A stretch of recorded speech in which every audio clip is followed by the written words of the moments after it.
Now, for the Democratic perspective on this, Congressman Amy Bera, I want to bring her in now. Representative, thank you very much. Thank you very much for joining me, pal. It's good to have you back on the show. This is what Trump campaigned on. There are people in the country who aren't supposed to be here, and they are doing violent things, and the Democrats have not made their collection and removal a priority. He said he would, and now he's doing it. Do you agree?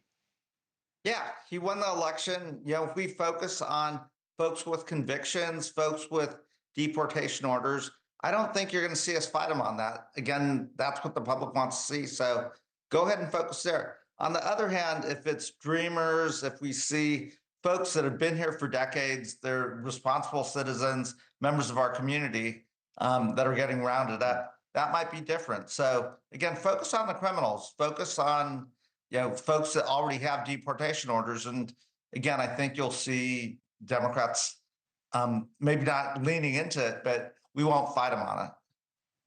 Well, then why didn't you do it? You know, there's already a lot of folks that have deportation orders. So I think those are folks that they'll go after. I think where folks are criminals or have a criminal conviction or commit a crime and are guilty of that crime, then go ahead and do it. The Lake and Riley Act, I think a lot of us agree with 90% of that act.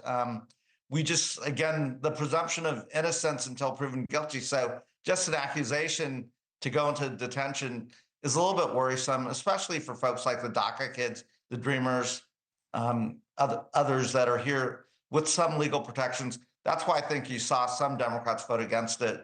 But again, the basic premise of if you're a criminal, if you're here illegally, if you have deportation orders, okay, that's what the public voted for. We should support that. But Representative, you know that if you're in the country illegally and not a citizen, you have the availment of due process, but not the same way you or I do.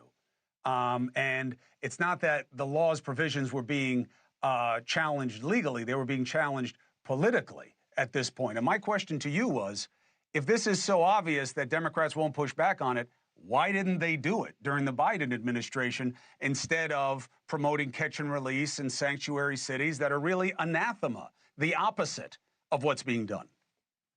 Well, we lost the election. So, again, I think Trump tapped into something that the public wants to see. So I think we should learn from that. I think we should think, clearly the public talked about border security.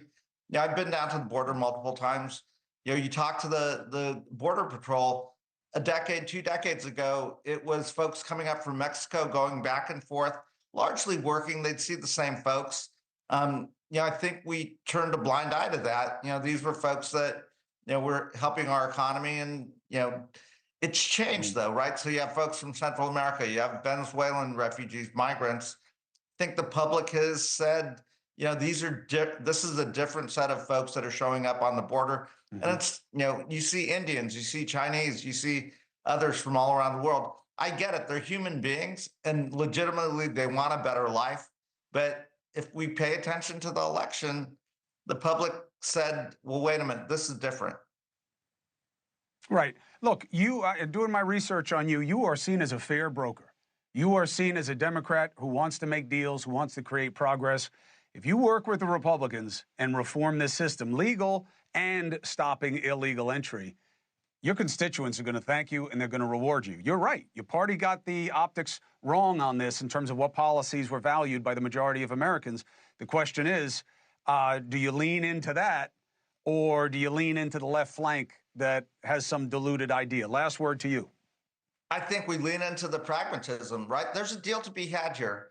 We did pass a bipartisan deal to modernize the farm worker legislation. We need those folks. Give them some legal protections, construction industry, others. So, and then on the high skilled end, if we educate them, if they get their PhDs here, we ought to give them a green card. We ought to want the best and the brightest from around the world to be here. The dreamers, these are kids that, came here as children. This is the only country they know. We ought to figure out a way to protect them.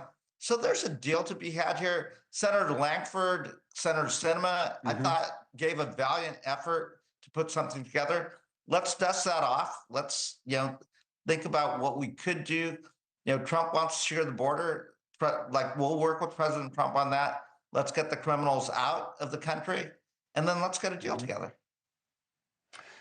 I like the way you're talking. I'm smelling what you're cooking, and I'll be watching the whole process and inviting you back as this deal is suggested. Let's see who lines up to make a difference and who doesn't. And I hope you're on the right side of it, and I look forward to giving you an opportunity, Representative, to make your case of what you're for and what you're against right here.